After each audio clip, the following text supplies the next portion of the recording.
হাসরের মাঠের অবস্থা কতটা ভয়ঙ্কর হবে জানো না? নারী আর পুরুষরা সব হাসরের মাঠে উলঙ্গ দাঁড়াবে। সূর্যটা মাথার উপরে নেমে আসবে। সূর্যের গরম তাপে মাটির জমিনটা তামা হয়ে যাবে। গুনাহগার নাফরমানের মাথার মগজগুলো ভাতের মারের মতো ফুটতে থাকবে। আরে জাহান্নামেরও আওয়াজ। হাসরের ময়দানে জাহান্নাম চিল্লাইবার বলবে, ও আল্লাহ, বেনামাজি গুলো কই? বেনামাজি নাফরমান গুলো আমাকে দাও, আমার পেটে ক্ষুধা। দিন কি উপায় হবে? এরে আল্লাহর বান্দারা, আমরা আপনাদের পাও ধরে ধরে ধরে ধরে বুঝাই, তাবলীগ ওয়ালারা বুঝায়, পীর মাশায়েখরা আপনাদের পেছনে দৌড়ায়, নামাজ পড়ে, কান্না করে, টুপি পরি, দাড়ি রাখি, পর্দা করি, হালাল খাই, এরপরও সকলের চোখে পানি আর কান্নার আওয়াজ। এমন একজন আলেম নাই যে কাঁদে না। আল্লাহর কাছে কেমনে দাঁড়াবো? নামাজ, রোজা, তেলাওয়াত, টুপিদারি ঠিক রাইখা যদি আমরা কান্না করি আর আপনাদের কাছে দোয়া চাই আর ক্ষমা চাই, আপনারা যারা নামাজ পড়েন না, আপনাদের উপায় কি? আপনারা যারা পর্দা করেন না, বলেন আপনাদের কি হালাত হবে? একটু চিন্তা করছেন নি? আরে জান্নাতের টিকিট হাতে পাইছেন 10 জন সাহাবা।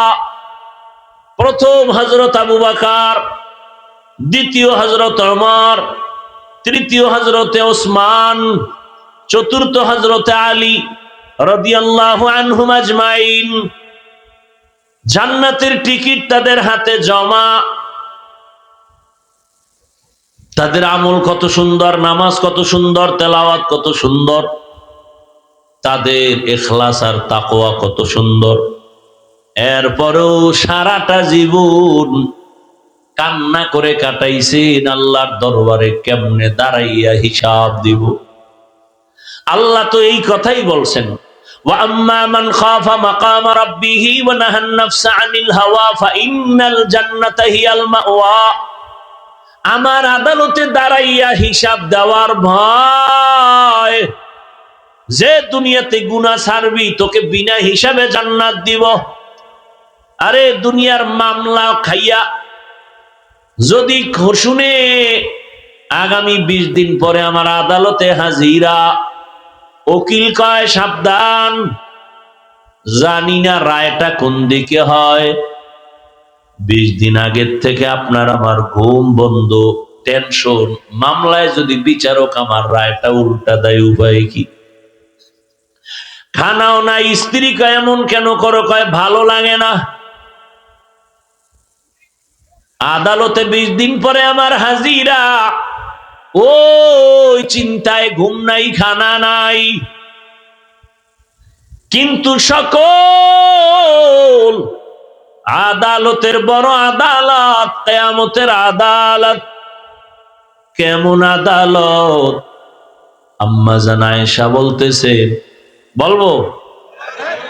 আম্মা জান আয়েশা বলেন, আমি 6 বছর বয়সে আমার সাথে রসুলের বিবাহ। খেয়াল করিয়েন ও পর্দার আড়ালের আম্মা জানেরা, বোনেরা, কয়দিন আর দুনিয়ায় থাকবেন আর বাহাদুরি করবেন? চোখের সামনে আপনার কত আপনজন চলে গেল।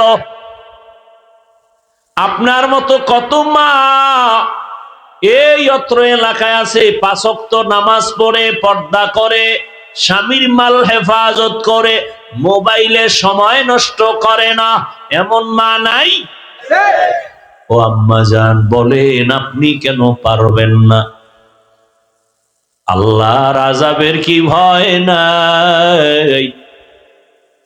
সময় থাকলে একটা ঘটনার ইঙ্গিত দিয়া যাব রে মা।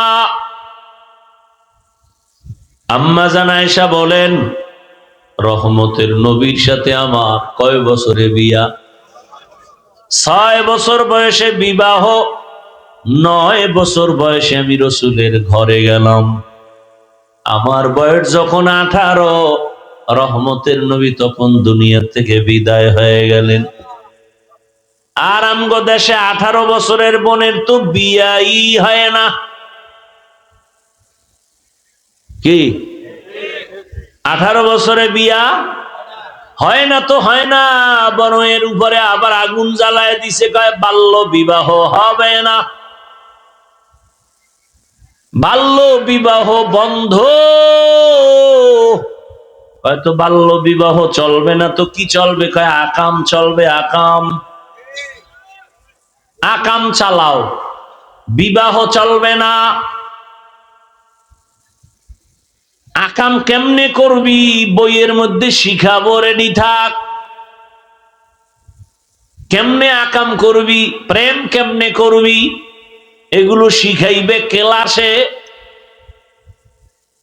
কি সুন্দর সিলেবাস। গানের শিক্ষক গান শিখাবে, গান। এজন্য আলাদা মাস্টার রেডি কইরা স্কুলে দেওয়ার জন্য, প্রাইমারিতে দেওয়ার জন্য পাগল হয়ে গেছে।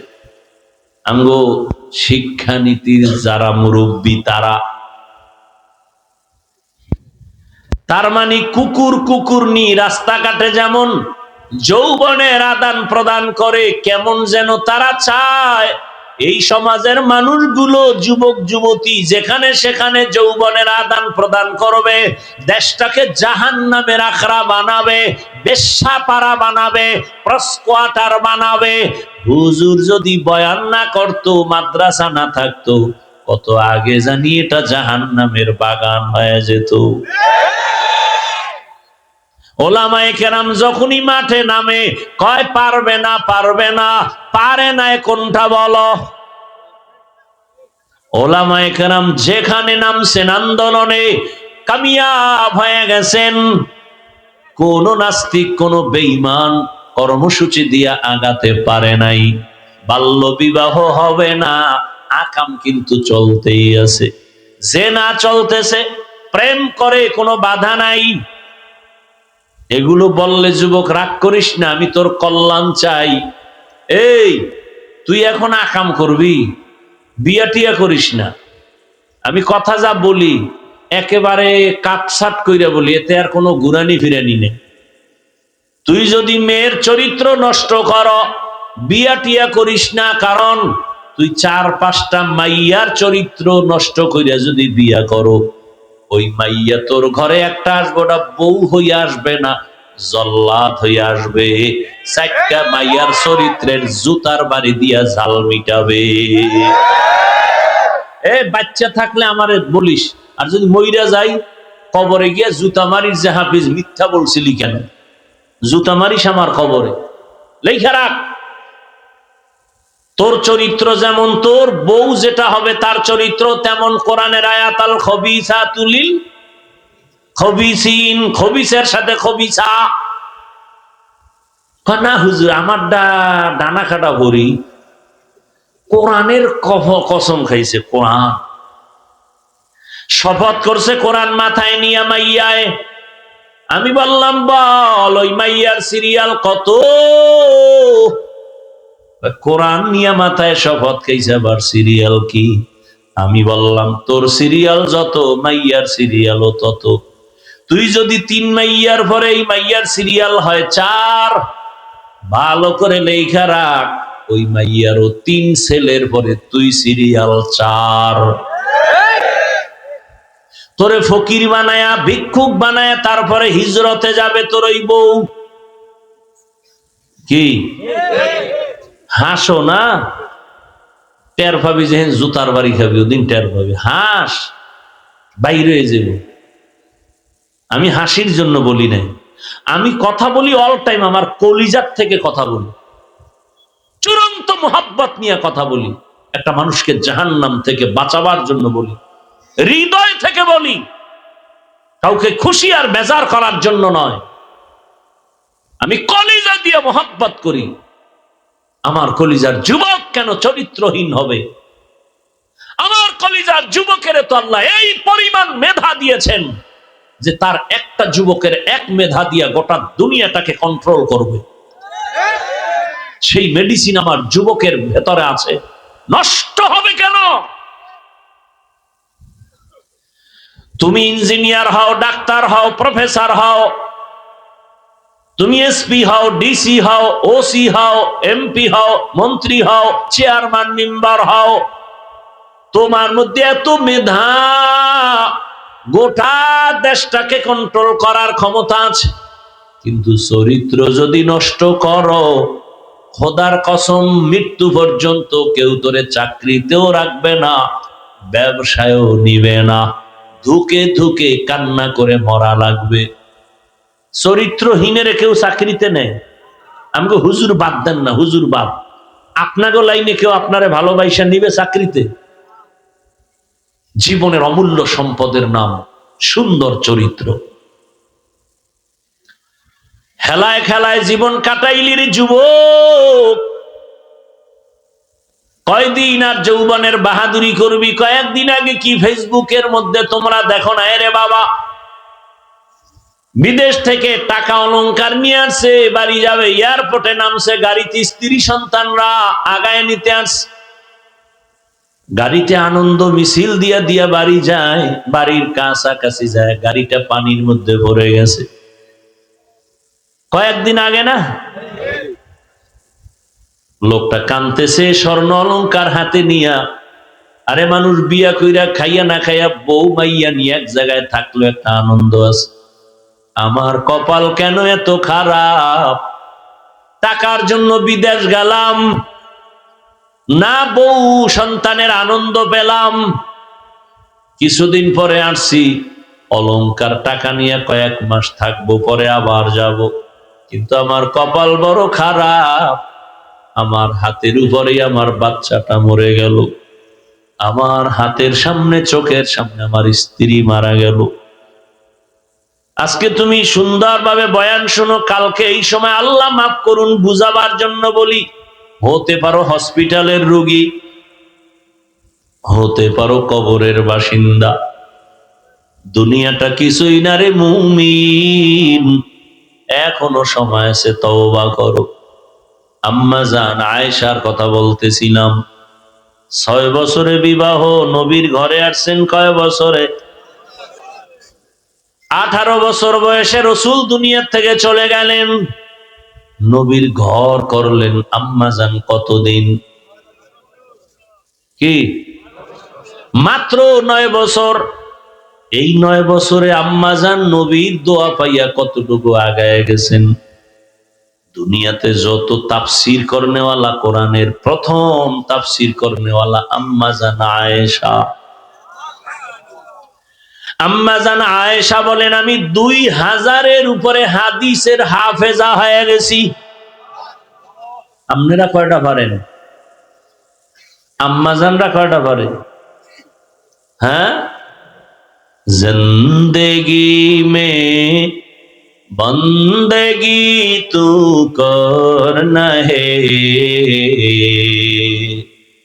जिंदगी बे बंदगी शर्मिंदा है, जिंदगी बे बंदगी शर्मिंदा है, दुनिया का तलबगार ना हो, बाजार से गुजार हो, खरीदार ना हो, ये दुनिया एक मसले कागज फूल है, ये दुनिया एक मसले कागज फूल है, जिंदगी में बंदगी तू करना है, जिंदगी में बंदगी शर्मिंदा है, जिंदगी में बंदगी शर्मिंदा है। এরে আমার যুবক বাবারা, বৃদ্ধ বাবাজিরা, পর্দার আড়ালের মা বোনেরা, আম্মা জান বলেন, আমি মাঝে মাঝে তাকায় দেখি আমার হুজরায় বসে রহমতের নবী গুন গুন করে কান্না করেন। আমি ভয় পাইতাম, রহমতের নবী কেন আমার রুমে কান্না করেন? না জানি আমার থেকে কোনো বেয়াদবি হয়ে গেল। একদিন আম্মাজান গিয়া নবীর পার্শ্বে গিয়া আস্তে করে বললেন, ইয়া রাসূলুল্লাহ, আপনি আমার রুমে কাঁদেন কেন? প্রায় সময় দেখি কাঁদেন। বলবো? কষ্ট হইতেছে আপনাদের? আর অল্প টাইম। আম্মাজান বলেন, ইয়া রাসূলুল্লাহ, কোনো বেয়াদবি হয়ে গেল নাকি? কাঁদেন কেন? রহমতের নবী বলেন, ও আয়েশা, দুইটা কথা যখন আমার বেশি মনে পড়ে তখন আমি চোখের পানি ধরে রাখতে পারি না রে আয়েশা। এক, খাদিজার কথা আমার মনে পড়লে বেশি কান্না আসে, কারণ আরবের ভেতরে আমার সবাই দুশ্মন। আমি যেই রাস্তা দিয়া যাই, গিয়া কিছু দূর দেখি রাস্তায় কাঁটা দিয়ে আটকানো, আমারে হাঁটতে দেয় না। আমার বাড়িটারে কতবার আটকাইছে, আমাকে জবাই করবে। তায়েফের ময়দানে গেছি কালেমার দাওয়াত দেওয়ার জন্য।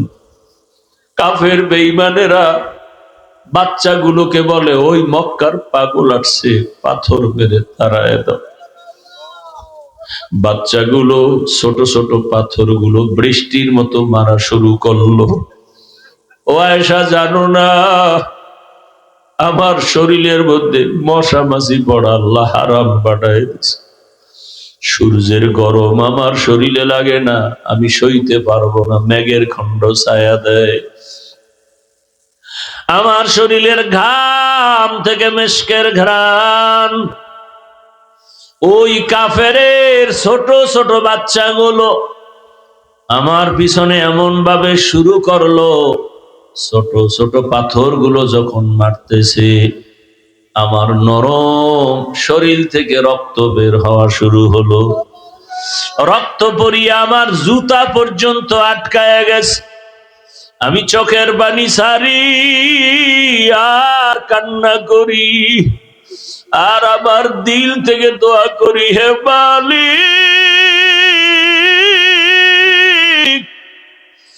এই এলাকার মানুষগুলো বুঝে না, চিনে না, ও আল্লাহ ওদের হেদায়াত দাও। আমি মক্কার দিকে আগাই আর চোখের পানি ছেড়ে কাঁদি। হঠাৎ করে জিব্রাইল আমিন এসে হাজির হয়ে গেছে। আল্লাহ পাঠাইছে, যাও জিব্রাইল, আমার নবীর কান্না আমি আল্লাহ সহ্য করতে পারি না, আমার মায়ার নবী কাঁদে, যাও আমার নবীর গিয়া বলো এখন যদি অর্ডার দেয় তায়েফের জমিন উল্টাইয়া সব মানুষগুলো মারিয়া ফালাও। কেমন মায়ার নবী! মায়ার নবী বলে, ভাই জিবরাইল, তায়েফের মানুষের মারিও না, ওরা আমাকে চিনে না, জানে না।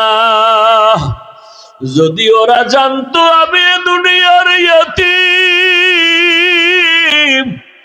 দুনিয়াতে আসিয়া বাবা বলে ডাক দিতে পারি নাই, বাবার চেহারাটাও দেখতে পারি নাই। ও আমার যুবক বাবারা, অনেকে গ্রামের বাড়ি সারিয়া ঢাকাতে কাজ করো, ওই গ্রামের মা ঘুমায় না তোমার অপেক্ষা, তোমার বাবাও ঘুমায় না। অনেকের বাবা মরিয়া গেছে, কবর থেকে দোয়া চায়, অনেকের মা মরিয়া গেছে, দোয়া চায়। আজকে যারা মা বাবারে বাড়িতে রাইখা শহরে আইসা বন্ধু নিয়ে আনন্দ করো আর ঘুমাও, ওই মা বাবা তোমারে আমারে বিছানায় রাইখা কখনো ঘুমান নাই। মায়ার নবী কাঁদে, ভাই জিবরাইল, আমি বড় ইয়তীম, 6 বছরে আমি মা হারাইয়া বড় অসহায়, আমার ডানে কেউ নাই, বামে কেউ নাই। ও জিবরাইল, এদের মারিও না, একদিন যদি এরা চিনে কালেমার পতাকায় চলে আসবে।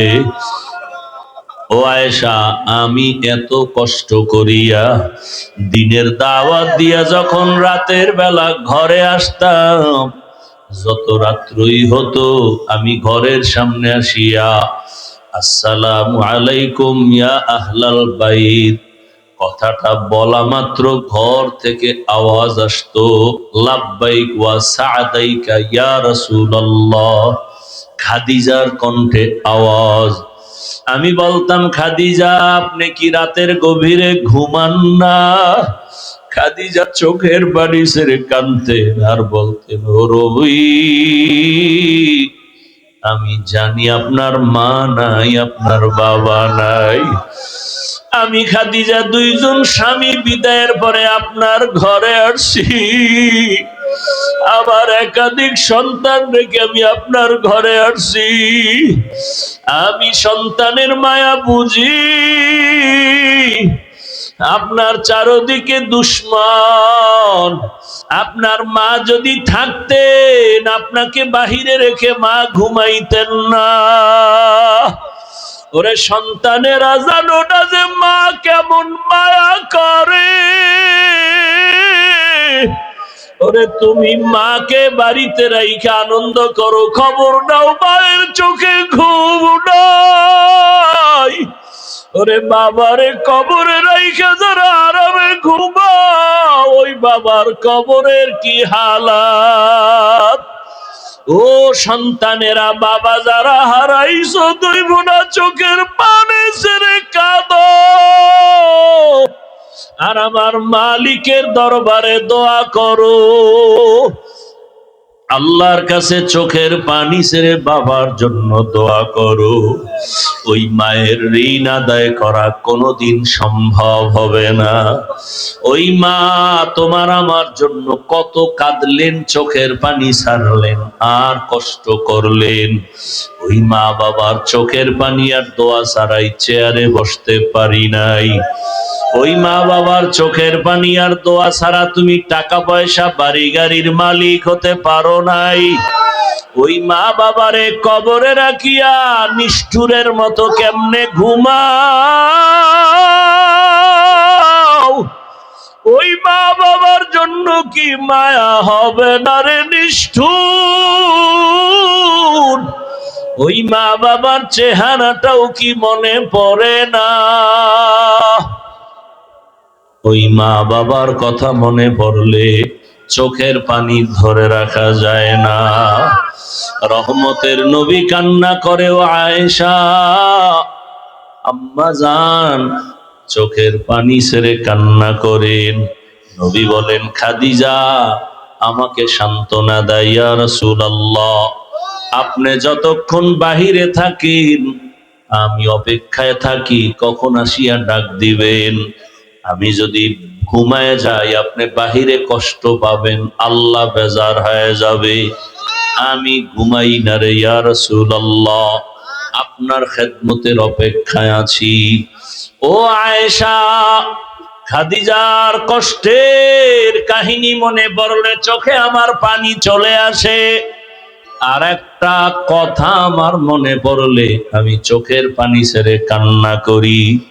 হাসরের ময়দানের কথা যখন মনে পড়ে, ও আয়েশা, হাসরের মাঠের অবস্থা কতটা ভয়ঙ্কর হবে জানো না? নারী আর পুরুষরা সব হাসরের মাঠে উলঙ্গ দাঁড়াবে।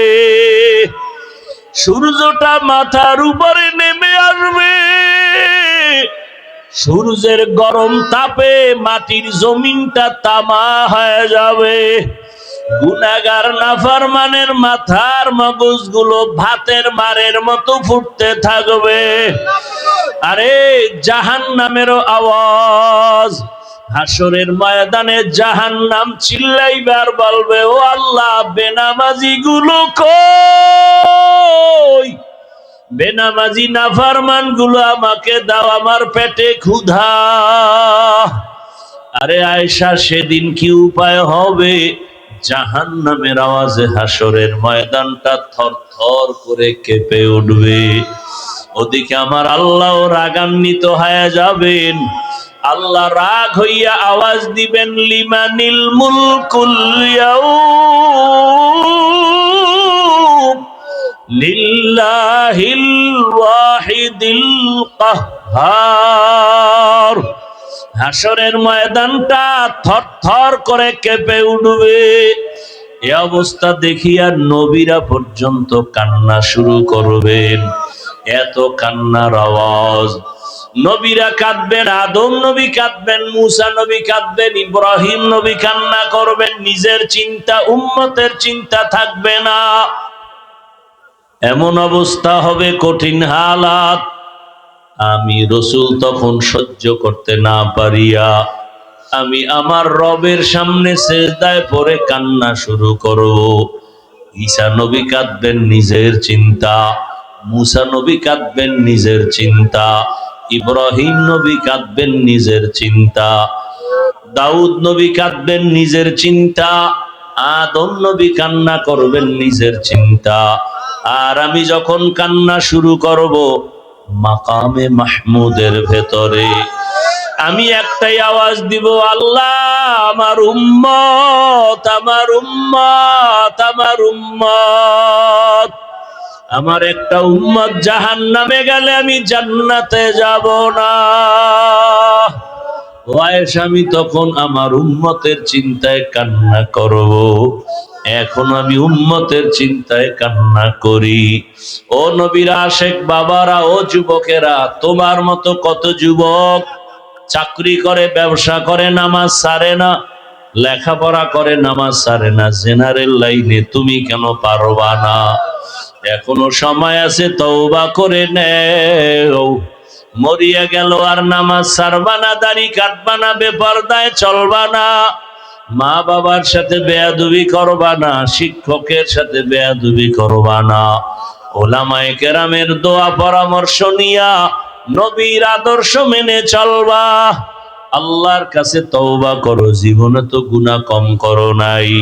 মা বোনেরাও আল্লাহর কাছে তওবা করেন, জীবনে আর বেপরদায় চলবেন না, নামাজ ছাড়বেন না, আর কোনোদিন স্বামীর মাল নষ্ট করবেন না, আল্লাহর হুকুম নবীর আদর্শ মেনে জীবন চালাবেন। একটা আদর্শ সন্তানের মা হইয়া কবরে যাবেন। আল্লাহ আমাদের সবাইকে তওবাওয়ালা জীবন দান করেন। তওবার উপরে মজবুত হইয়া চলার মতো তৌফিক আমাদের দান করেন, আমিন। আলহামদুলিল্লাহি রাব্বিল আলামিন, ওয়াসসালাতু ওয়াসসালামু আলা সাইয়্যিদিল আমবিয়াই ওয়াল মুরসালিন ওয়া আলা আলিহি ওয়া আসহাবিহি আজমাইন। ইয়া আরহামার রাহিমিন, ইয়া আরহামার রাহিমিন, ইয়া আরহামার রাহিমিন। রব্বিরহামহুমা কামা রব্বায়ানি সগীরা। আল্লাহুম্মা ইন্নাকা আফুউন কারীম তুহিব্বুল আফওয়া ফা'ফু আন্না। আল্লাহুম্মা ইন্না নাসআলুকা রিযাকা ওয়াল জান্নাহ ওয়া নাউযু বিকা মিন সাখাতিকা ওয়ান নার। আল্লাহুম্মা ইন্না নাউযু বিকা মিনাল বারাসি ওয়াল জুনুনি ওয়াল জুযামি ওয়া সাইয়্যিল আসকাম। ইয়া আল্লাহ, আমরা গুনার বোঝা নিয়ে আপনার দরওয়াজায় হাজির। আয় আল্লাহ, মেহেরবানি করে আমাদের গুনাহ মাফ করে দেন। আয় আল্লাহ, এই মাহফিল কবুল করে নেন। আয়োজনকারী সহযোগিতাকারীদের কবুল করে নেন। আয় আল্লাহ, এলাকায় শান্তি দান করেন। মা বোনদের আবেদা পর্দাওয়ালা বানায় দেন। সন্তানগুলো নেককার বানায় দেন। আয় আল্লাহ, ঘরে ঘরে সুন্নতের আমল চালু করে দেন। নবীজির সুন্নাতওয়ালা জিন্দেগি দান করেন।